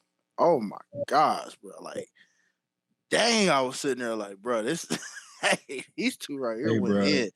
I want a rematch, and I ain't even gonna hold you. I want a rematch with these two because that could have went either way. The ladies have really been holding the men like, hey, what y'all got? I think that's the reason why I'm not nervous about Evolution from a booking, from a card standpoint. If they go all out, they literally have from NXT all the way to the main roster, they have a solid card a solid roster that can fill out an entire card. Oh yeah, absolutely. Especially if they throw some Evolution. They might even throw some Evolve people in there, maybe. I would love it. What's that chick name? Was it Callie Armstrong? Callie Armstrong? Yeah. Mm-hmm. I want to see Callie Armstrong and Aria Bennett. Because Aria Bennett, bro, if you have not been following her social media, like she is like a gymnast or something like that, turned wrestler, similar to some of these other ladies that they're getting from the NIL recruitment and whatnot. Bro, I'm talking about she does some of the most athletic stuff outside of the ring. So I can only imagine what she can do inside of the ring. Like, yeah, Callie Armstrong. Hey, and let's not forget our LFG winner. You know what I'm saying? Hey. We got to get her in there one time. Yeah, Tyra May still. Yeah, we got to get her. Tyra May. What's she Tyra from? May, man. She from Houston. I want to say she's from here or something like that. But like that name. I need her to get more aggressive as far as like, and I hate to say like do the whole mouthpiece and the whole Kurt Angle thing, but like I need her to get more like aggressive and forceful. And I think she can. I think they're gonna pull it out of her eventually. Oh yeah, give it time. Sure. Luckily, they won't just throw her out there. They'll just no. Because if you had to compare her between her and the guy who she shared the ring with at that SummerSlam in 2021, she's way more interesting and more. Now light years. The guy winner, they showed through him in the fire because to attack Obafemi, my nigga. When he said, "I'm gonna make an impact," and I was like, "This man finna attack Oba, ain't he?" Sure enough, that man popped out. I say, "Damn!" Yeah, Oba just brushed it off like, "All right, yeah, all right." Yeah. Jasper is like Booker T been saying, he a monster. He a monster. That's a big boy, bro. Yeah, speaking of Oba, how y'all feeling about his showing with Miles Bourne? Hey, bro. That was another one that I thought was really dope. I was listening to Busted Open where Thunder Rosa and them were talking about how they loved how through this build they didn't like Oba. You know how he likes to tear down his opponent from time to time? He didn't do that with Miles Bourne. He actually kind of put him over because of what he's been through and overcome with his disability. And this was like a breakout performance for him, dude. Like I really enjoyed Baby Randy Orton, as we call him. You know, I like how he's kind of shining on his own. I mean, and when him and gosh, is it Tavion Heights? Tavion Heights. Yeah, they shine as a tag team, but individually they have gifts where it reminds me of World's Greatest Tag Team in a way. You know, Charlie Haas and Shelton Benjamin did great together, and they did just as great on their own. You know what I'm saying? They both shine in their own ways. Now, many people highlight Shelton Benjamin more, but that was a booking thing, in my opinion. Charlie Haas was he was no joke either. You know what I'm saying? Yeah. It's just subject of bad booking on his end. But I look at this match as a stigma for Miles Bourne, because even after the match was over, the fact that Oba was sitting there just like worn out, and I saw the look on that man's face, how he was looking exhausted over there, you know, shaking hands with some of the fans. That man looked back at Miles Bourne. Miles Bourne looked at him. They gave that head nod of respect, and I said, "Yeah, we got a star coming, bro. We got a star coming." The thing that I loved about this match, and highlight, you already pretty much hit it on the head, was just the fact that we got over 15 minutes. Yeah, and it wasn't like rest holds and outside the ring spots and injury check spots and stuff like that. Like, we got a pretty good match between the two of these guys. And to see these guys put on, you know, a 15, almost 20 minute or whatever, I think it was like 16, 17 minutes or whatever, put on that kind of performance and be that hard hitting and have that kind of action in the back and forth. And it wasn't just one guy totally dominating the other guy. And for Oba to give him that sign of respect afterwards, like he was giving him kind of respect and props, like you said, in the lead up, but then to give him also that same respect after beating him, knowing that he went to war with him, like that shows you what they think of Miles Bourne and what they have to come for him in the future. And I love the fact that Oba proved that, yes, I can have a match that's longer than 10 minutes. And yes, it can be a banger. And I can have it with a different type of guy. Because it's important for him to have these kind of matches in NXT if he's truly going to be a main event, main roster star when he gets called up. Because if you think that you can go to the main roster and you're just going to Goldberg it or Brock Lesnar it your whole time there, you sadly mistaken, my guy. They're going to need you to cut promos, and he's learning how to cut effective promos. And they're going to need you to go at least 15, 20 minutes sometimes, you know, on any given night. And he's proven that, hey, I can actually do this against different type of wrestlers. Yeah, Oba's living up to his potential greatly from the time. I mean, me and Gresh were there just last year when he had the triple threat match at Stand and Deliver, and they were using that as a way to still just kind of cover up his flaws. And they had the match of the night, if I'm not mistaken, for us that night. Yeah, and we were like, it was that and the tag title match, and the tag. Yep, it was those two, and it was just like Oba has grown so much from that point to now, to where he ain't in multi-man matches like that no more. Like, he has them every now and then, but he's shown like, hey, I can do this one-on-one now too, and hold my own with the right dance partner. You know what I'm saying? So, bro, like, hats off to these two. Oba's living up to this title. He's giving it a nice prestige point to where whomever takes that title off of him, they got a hell of a mantle to carry. Miles might have lost in the ring, but he's winning in life. Oh, yes. Absolutely. Absolutely. Hey, Speaking of winning in life, I will say this too. Trick before Williams. you go, Jermaine. No, go ahead. I was going to get the trick. I was going to say Tavion because shout out to a TNA superstar, but I guess this segues right well into this. TNA. Trick Williams is the new TNA World Champion.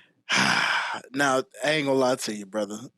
Y'all heard my reaction the moment I sent that. As soon as I saw that 1, 2, 3, I was like, "Oh snap!" I remember I said this last week. I told y'all. I said it 2 weeks ago. I was like, "Bro, can we get some kind of unpredictability with these cross promotional things? Okay, can we get a WWE guy to win a TNA title or vice versa?" And it finally happened. They pulled the trigger. Now, here's the funny touch to this: that TNA president was looking mad pitiful, boy. I was sitting there like, that's LOL TNA in a meme right there. The way he was looking. Hey, man, like, come on, bro. Stop it. Because listen, this is the third time we've had in the last, like, few years, we've had an outsider win the TNA title, quote unquote. We had Christian Cage, we had Kenny Omega, and now we got Trick Williams. And it's not like we haven't seen this before. It's just that we've seen it with AEW wrestlers before. Now we're seeing it with a WWE NXT / wrestler. Mm-hmm. And what shout out to Trick, because Trick just carved out his own path on top of that. Like literally, he is now the first NXT superstar to win the TNA championship and the NXT championship. No one else has that feat that he has now. Literally. Like, yeah, that is true. You said the NXT championship and the TNA championship? Yeah, because he's a former Doesn't Joe count that? He never won the NXT championship. Samoa Joe? Wait, Samoa Joe? 3 times. I'm about to say, I guess. Well, that is true. Yeah, that is true. Because he was a TNA World Champion and he was a 3-time NXT champion. All right. We'll get at the Joe. He's like what, the second or third? Because I don't think anybody else is second. Yeah, he's the second. So Joe first and then Trick second. Yep. Which isn't bad because that's good company. You know, don't get me wrong. It's okay if you forgot Joe was world champion. It's okay. No, I remember his world champion days. I'm talking about NXT. I'm talking about NXT. No, that's what I'm saying. I remember those too. Oh, yeah, I kind of did. Him and Shinsuke had a banger now. Okay. The reason I say it was okay because a lot of people are indifferent anyway. But me personally, I remember everything. I'm not dumb. Facts, bro. But what I was gonna say is the reason why I think they went ahead and pulled this trigger on Trick is since he's technically a heel. If you fast forward to a little earlier in the show, a certain TNA superstar made his first WWE appearance. And I was so proud of this, brother. Shout out to Santana, because that man literally made his very first WWE appearance, and the ovation it got, especially the moment he was like, who am I? I'm just a proud Boricua coming straight up out of New York, this and that. And I'm finally here in WWE. Like, he got a nice little pop for that. And it was like, you could feel the emotion behind that, because like you think of what he's been through and you look at this point and how he's in his singles bag now, and now he's at this point where he's in a WWE stage. He made an open challenge saying, I'm here to watch this match closely, and I hereby challenge the winner of this match. And I doubt they was going to do a babyface versus babyface here. So it feels like we're about to get Trick versus Santana for this TNA championship. What's their next pay-per-view? Let's see. They just did Under Siege on Friday, which was also something in its own right. Kind of forgot about it, but I watched it. It's okay. We all did. Yeah, I had it queued up to rewatch, and I still haven't finished rewatching all. They put the whole show on YouTube. You can watch it for free. No, I know, and I had it. That's what I'm saying. Stupid. I had it up to watch, and I still haven't been able to rewatch it yet. Yeah, like literally. If you go on YouTube right now, Gresh, you can watch that entire show for free. Bro, that's fucking stupid. I'm backed up because the game is on right now, so I'm watching the next piece. So I'm gonna watch NXT later. Okay, so they just had Border Brawl. That was on 2 days ago. The next pay-per-view they have is the TNA Plus exclusive is Against All Odds or Slammiversary. So one of the two. It feels like Slammiversary. I feel like it's given that kind of vibe. Because I don't know. I doubt they would do a TNA Plus exclusive. Slammiversary is like their version of SummerSlam, and it just feels like it would give that kind TNA, of vibe. Because isn't there TNA exclusives like usually on when SmackDown is on? If I'm not mistaken, yeah. It's like and that Fridays. Would be a bad move. Even if SmackDown is boring to people. No, I think TNA comes on Thursdays. No, I'm talking about their pay-per-views. Their exclusives. Yeah. And see, that's what's so weird to me. Like, why the hell are they doing their pay-per-views on Fridays instead of Saturdays? Like, I think Saturday would be a much better day. So basically, their method is they do the big pay-per-views like Rebellion, Hard to Kill, Slammiversary on Saturday or Sunday. Bound for Glory on Saturday or Sunday, like a regular pay-per-view. But those TNA Plus exclusives where you have to be on the app, they do it on Fridays because they like it's just a throwaway event. Got you. Yeah, okay, I see what you're saying. It's kind of like how AEW will do like the Battle of the Belts or Winter is Coming or something like that on like a Dynamite. Okay, okay, I get it. Because see, like I like those because it reminds me of like old school NWA or WCW Clash of Champions. Where it would be like a super show, but it would be like on free TV. So again, I'm not going to stray away from liking that. It's just, why do that on a Friday do it on a Thursday like you would normally do, or like, do something, put it on a Saturday if you have to, but like do it on a different day. Don't run it head to head with SmackDown. Like, it just doesn't make sense to me. But I mean, I get what they're trying to do, but especially because you have this working relationship with WWE now, why go against, why counter program them? Like, that just doesn't make sense. But I think eventually they'll change that. I think hopefully with their working relationship with WWE, they'll change that, because I still, like I said, I still got to go back and watch at least some of that to try to get a foothold of what's going on over there. Listen, brother, I'm trying. I tried. My brain just does not want to compute that much wrestling. Man, tell me. Oh, thank you for this, because I got a quick little slight rant, man. That is another thing. Wrestling overload from Friday to freaking Monday, bro. Dog, can WWE, can you please stop being petty, trying to do things the same time AEW does, and just do it on your own doggone weekend? I can't do this. Okay, I can't. I literally cannot do this. My brain is not allowing me to comprehend, to sit here and be like, oh, we got this paper. Oh, we got this paper.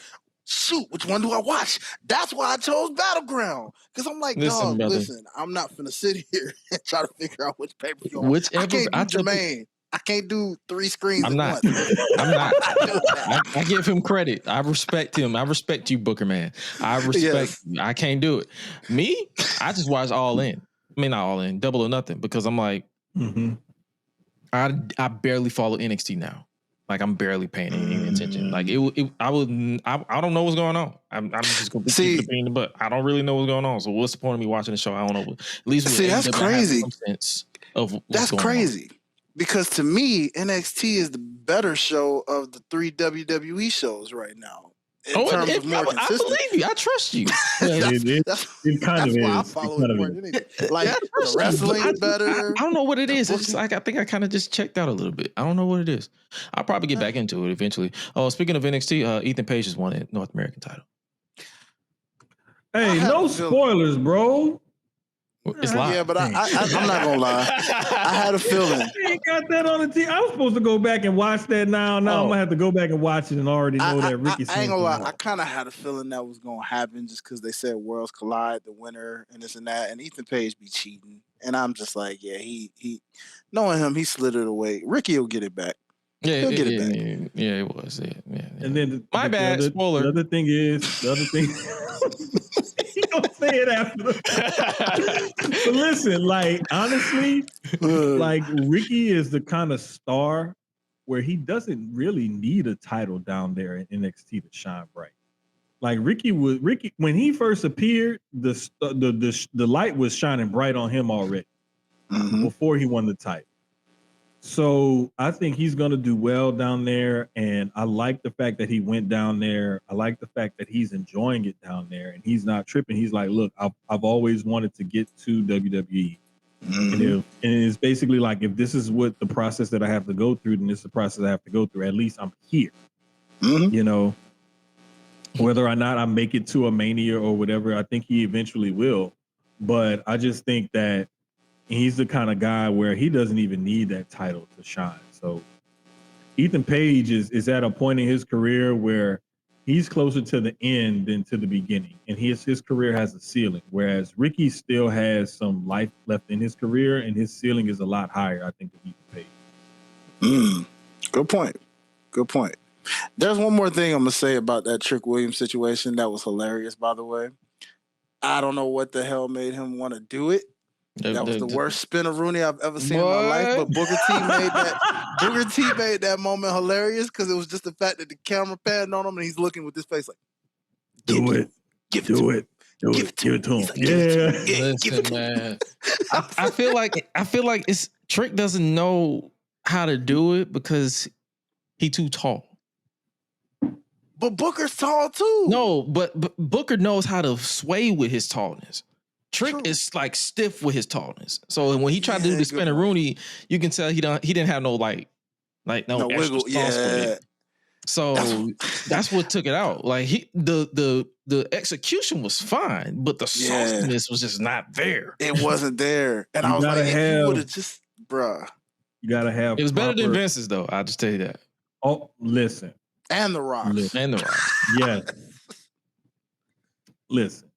You gotta stretch your hips, and your leg joints have to be flexible. You gotta be able to pop them hips. It's like giving a good quality suplex. You gotta pop them hips. You know what I'm saying? Boy, I thought you about to say good quality twerk. Okay, how about to say What the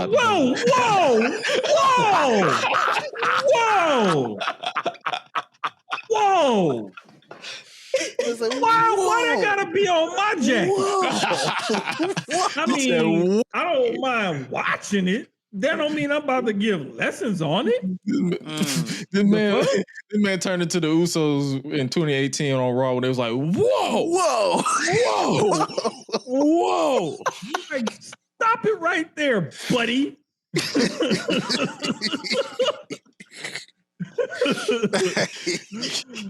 Listen. Wait a goddamn minute. Oh, fam. Listen. Yeah, both shows was fine this weekend. Battleground NXT is still one of the better shows of the WWE brand. AEW has finally hit its stride. And so we are hopefully they stay consistent with that. Like if they're kind of programming you, keep doing you. Thank you. Your fans will still be. They will still be. Thank you. Nice round of applause. Yes. Thank you. I gotta ask y'all this though, going back to that Anarchy in the Arena thing. Now there were some clips I saw. Number one, I saw Swerve get swung into oblivion. That was hilarious. I saw the spot with Willow that made me go cringe. Like, what the? It reminded me of the Jeff Hardy, Randy Orton spot when he. With the lobe. And I heard there was a chant of like, please save Willow. Yeah, it's like, please help Willow. Yes. I was like, what the? I was like, who does that? What the freak? Marina Shafir did it. So. Hey, props to them two ladies for performing in the Anarchy in the Arena because they really like they fought. They kind of had some interactions with the guys, but for most of that match, they were fighting each other. Yeah, and to only have that one dance partner for like 20 or so minutes in that type of match, like that's I do not blame them whatsoever. Oh yeah, like that's what I'm saying. That Swerve stapling everybody who ran towards him. He stapled Mox in the throat. Willia tried to do the recycle knee, and he stapled his chest and knee. And Claudio tried to overpower him, push him out, try to hit him into the avalanche uppercut. So Swerve was like, and stapled his head, and then Matt Jackson hit the super kick, and he started hitting the taunt button with his own staple gun, and Swerve just looked up and just said, and stapled his balls. I'm like, bro, this was just hilarious. And then shout out Hobbs. I feel like they need to give him a proper world title or a title run at some point. Bruh, listen, say what you will about Swerve and how you feel about the brother. The fact that brother was willing to pounce another brother on behalf of that brother, that's a real ninja right there, boy. I said, hey, man, you know what? He might have some ugly ass shoes. But I mean, he a pretty good wrestler. I will give him that. And the whole that spot with the forklift. Here's where I'm at with that. Nana made that moment because when you see the forklift coming, I'm like, why did you go to the back to get on a forklift to jump off the forklift onto the stage when you could have just been on the stage and jump off the stage? Yeah, they had a little balance in the back of the set where he could literally just jump off. You could have just jumped off the top of the set onto the stage. You could have jumped from the stage onto the floor. I had to get his shit in. That's what it was. Dog, this is why I say, hey man, part of his presentation is not. Yes. Like that's another reason why I'm like, bro, they should not break him up ever. Personal feelings and bias to the side. He needs Nana for his presentation because when he does not have Nana there's a part of his character that's missing. And that part of his character really connects with the audience. better because of Nana. You cannot underestimate, and this is part of the reason also I'm gonna lean into WWE is why they don't have more managers, advocates, business partners, whoever you want to call them. They need to have more of that instead of less of that, because it does add to a lot of these characters and it helps build a connection with the audience and whatnot.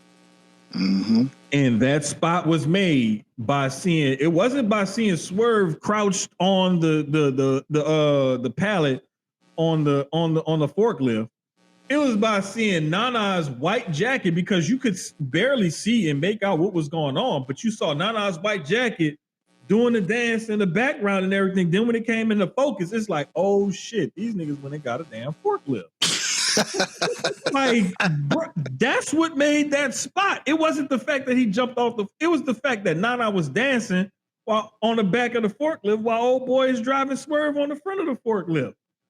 Dang. Like, we got to give Nana his props, bro. Like, there are some times where that person just adds a certain je ne sais quoi to a character. And Nana is definitely that for Swerve. Yeah. Okay. All right. So that's what I'm saying. If you do watch that match back, just watch it, because Anarchy in the Arena is one of my favorite matches. Oh yeah. In AEW. I give them that. I will give them that. Like, the whole switching from I'm so excited into let the body set the like, bro, the vibe of the entire, like, if you the entire vibe is just for you to enjoy yourself. Don't overthink it. Don't be like, oh my God, this isn't wrestling. Like, bro, this is a real life anime match. If you are a fan of anime, this is for you. Yes. Bro, yes. It also reminds me of like how the old school Falls Count Anywhere matches used to end up, like with a pin in the parking lot or in catering or in the locker room or by the concession stand or something like that. Like, this harkens back to, if we really want to go back in wrestling history, I believe it was like 81 or 83. Tupelo, Mississippi. I believe it was Mid-South Wrestling, or it could have been the Memphis territory or something. It was in Mississippi, though. And it was two Japanese wrestlers against two American wrestlers, and they had a tag match. And that's where the whole Tupelo, Mississippi park, the concession stand brawl footage, if you ever watched Dark Side of the Ring or whatever, like, I'm pretty sure you've seen this footage. But it's like, when you have matches like that, it's a spectacle and it's meant to entertain. And again, it goes back to, like we've talked about, sometimes we're not the target audience that they're trying to reach with this type of match or this type of wrestler or this special guest or whatever it is. And you have to understand where you're the target audience or you're not. And those type of matches speak to a specific part of their audience that they're trying to capture. And it may not be one of my favorites, but I like when they make them more entertaining and it's not as hokey with the spots and stuff. Yeah. This one, I really liked it, especially the spot where Willow started hitting the spears. And then she broke out with the shirt reveal, Big Black and Jack, with her and Hobbs in the ring. I'm not gonna lie, I sat up. I jumped because I was in the bed. I put the bed in TV mode. I was like, I need to try to stay up, so I can't sit in this chair. So let me put this bed in TV mode where it's gonna force me to sit up straight and everything and watch, like, kind of stay awake a little bit. Right.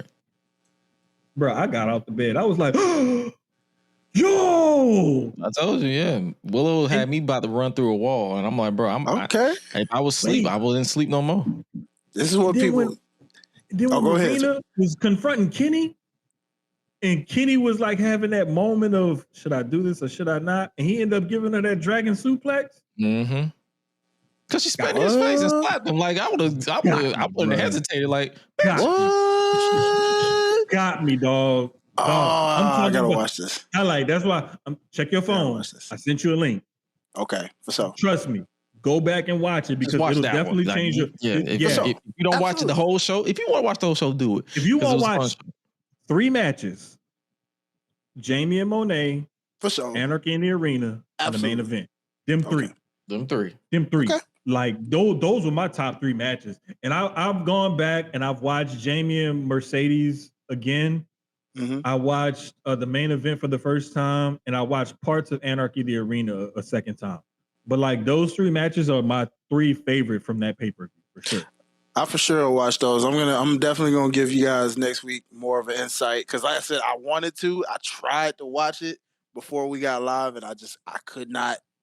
I went to the our website. schedule is all over the place. We are adults. It happens. Yeah, and perfectly fine. but it was just some, even with the website that me and Jermaine be streaming from, like it wouldn't let me watch any of them. And then one played it, and it froze midway through Jamie Hayter and Mercedes, and it wasn't even fully in gear yet. So I was just pissed. I was like, man, it ain't meant for me to watch it right now. Yeah, but last 2 things before we get up out of here. All In Texas, the 2 main events have been officially set. Mercedes Moné defeated Jamie Hayter, and Timeless Toni Storm retained her Women's World Championship, and that is official. It will be Timeless Toni Storm versus Mercedes Moné for the AEW Women's World Championship. How are we feeling about this? Because I'm seeing some mixed reactions. Some people are not a fan of it because that's 2 titles that are not being defended in 2 matches. But me personally, give Mercedes all the fucking belts. Like, what are we doing? Yes. Like, Yes. why not, bro? Yes. She's getting everything she didn't get in WWE in her heyday. I'm here for it. Give her all the belts, man. right? She dropped Except the for that New Japan pandemic Strong year. Women's title.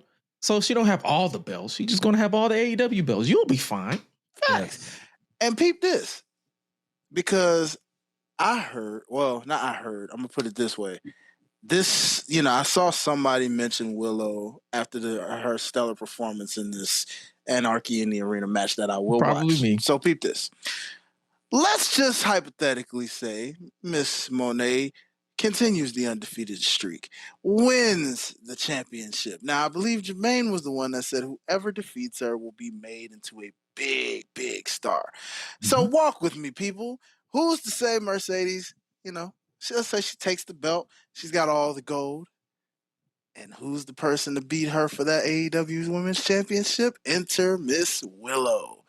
Continuing the feud and the history that they have had, given the fact that Willow had that TBS title for like a month and mentioned in an interview that she would like 2 weeks. But no, how she mentioned she would like to have that title back.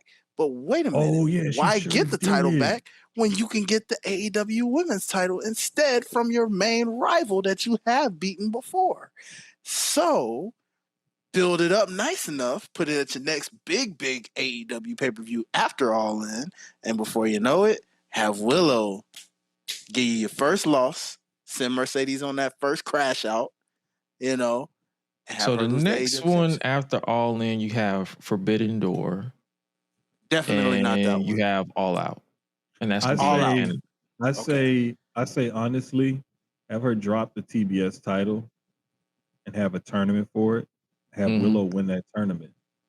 If you really want to take that title off of her and make somebody, Willow's already made. Like Willow is Willow, and Willow is a huge star. She don't even have a title. I think this would be the perfect way to introduce Athena. Go ahead, Gresh. Hold on. What you got, Gresh? What you got? Hold on. I hear this argument that Willow is made, but I feel like this will make her even bigger because why stop at being made? Thank you. That is true. That's true. That is true. Why stop her at being like, yes, she's made, but you can make her even bigger. Like, That bro, is true. She'd be in a different strategy. And she just signed a new contract, so it's like you ain't got to worry about her getting bigger and then going somewhere. She's right here. She's right there. Lock in on Willow, I promise. And then just like that, you would have Mercedes Moné, Toni Storm, because once Toni loses that title, she's completely made. Her character will always be made, right? So over. Exactly. So she'll always be over with or without that belt. Mercedes is Mercedes. She's always going to have her fan base and be over in her own way. So Willow, like you said, she's made, but she'll be super made. Like she'll be untouchable, being the person to give her first loss and become AEW Women's Champion. Yep. And that's what I mean by that. Like that whole argument, like I respect the argument. Like, hey, this person's already made, this person's already established in AEW. But hey, how about we go a little bit further? Like, let's go above. Like, in my opinion, too, like the shift gears from the women to the men's side of the tournament. Like you mentioned, your match of the night was Hangman Adam Page. I understand a lot of people or not a lot of people. I understand the original plan was for Darby Allin. to dethrone Rollins. Fuck that nigga. Yes. Put the title on Hangman. Yes. Yes. Exactly. Like, Yes. I don't care. Put the I title agree. back on Hangman Adam Page. I agree. I saw 100%. somebody else post something on Twitter and says they hope that Ospreay turns into that jerk heel that he was in New Japan. Mm-hmm. I would love to see that character come back. And I love the redemption arc. Was it different Bro, from what he's doing now? It's a promo that he cut. I want to say it was the 22 or 23 G1 Classic. And he had on a fur coat at the press conference. Mm-hmm. And he talked so much, cash shit to Shingo Takagi. Bruh, it was only like a minute or so. But in that minute, bruv packed in a ton of shit talking. And he had the full length fur coat on with the sunglasses inside. Like, I'm talking about, it was beautiful. But I love the redemption arc that they're giving Hangman. Yes. And him being one of the originals, him having the redemption arc, it makes sense for him to be the one to dethrone Moxley at All In. If it wasn't going to be. It just makes sense. It makes sense. Plus, that promo exchange between him and Ospreay sold me on the idea of Hangman. And I think that's why I was so confident with Hangman being my pick. Because even though I ain't gonna lie, the pendulum was swinging. Because as freaking Ospreay was talking, I was like, dang, you got a case too, my guy. Like, you make a point. But then Hangman, I just felt it. And I was like, dude, nah, this feels like it's your moment. It's in Texas. You're a cowboy. They have never not stopped loving you. Well, look at that. If Hangman wins a title in Texas, a cowboy will actually win a title in Texas. Yeah.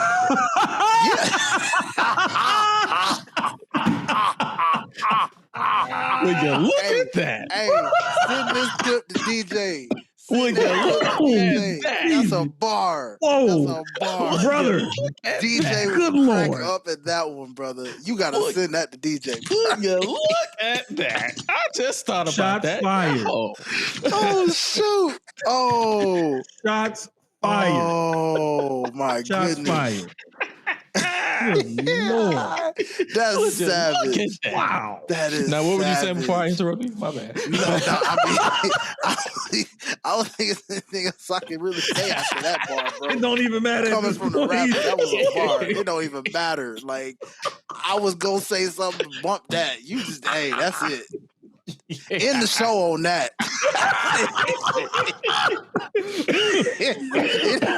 Jesus. End the show. Oh my Wrap it God. up. Wow. And with that being said, make sure you guys tap into the Gross Release podcast every Tuesday, 7:15 Eastern Standard Time, 6:15 Central. If you are running my central side with our brother Jermaine, and if you haven't already, make sure you guys hit that subscribe button. I believe we just hit 500 subscribers on YouTube. We appreciate you guys for rocking with us over there, as well as the constant downloads and streams that you give us every single week. And make sure you guys stream the Unleashed Anthem as well, because that goes into the pockets of all of us, because it pretty much helps us keep the content flowing. Like that money, it's a reward for Dwayne highlight reel. It's a reward for the show overall, the brand overall. We appreciate you guys. And also Patreon. We see you guys on that side. We're not neglecting y'all. We got some content exclusively over there at patreon.com/Crush Digital. We're working on some things to make sure you guys are basically parting from your hard-earned money, even though it's $1. But we appreciate you guys for rocking with us over there as well. Make sure you guys tap into the Public Enemies podcast Thursday, 7:20 Eastern Standard Time for more wrestle talk with yours truly, Oh My God Graham, CJ, Big Match, Jizzle, as well as Waco Kid. Hopefully his internet is back, but if not, it's gonna be just the three of us again, and it's gonna be a good time regardless. But yo, what y'all got coming on before we tap up out of here? Let's start with you, man. Tomorrow, Susio Sports. I got a few things to talk about, man, because sports been going crazy, especially in the basketball world with the NBA playoffs and whatnot. But yeah, we got some things coming tomorrow night. That'll be 9:30 Eastern Time, 8:30 Central. Make sure y'all get Eastern time and Central time, Mountain and Pacific down, because just like think last week I had a flub and I didn't double check a time and I missed something kind of important. And it's because I did not communicate Eastern or Central time. So yeah. It happened. Highlight, what you got? Yeah, man. So, of course, y'all know we working on some freestyles and stuff. I'll be releasing those soon. I'm just kind of lining them up and then get them filmed so we can just kind of drop them week to week. But also, shout out to OTS Media Co. Me and my boy DJ are coming back with fans. We're going to be bringing back the music discussions, stuff like that, man. So we revamping that up. I'm waiting. Give us about 2 more weeks. DJ just finished up the school year, so he had to get through the finals madness with the kids, and now we're going to start recording regularly for that. And Life's a Botch, man. Like I said, we got some interviews we're getting ready to set up. So you'll be seeing those roll out pretty shortly too as well. But in the meantime, your boy just rocking and rolling. Holla at your boy if you need a theme song and you're independent and or podcaster. You podcasters too now. If you need it, holla at your boy at Mike Mayhem Music or right there at Highlight Life. Appreciate y'all. Yes, sir. And with that being said, you guys stay safe out here in these streets. And remember to always eat, sleep, flex, and repeat. We out. Y'all be breezy.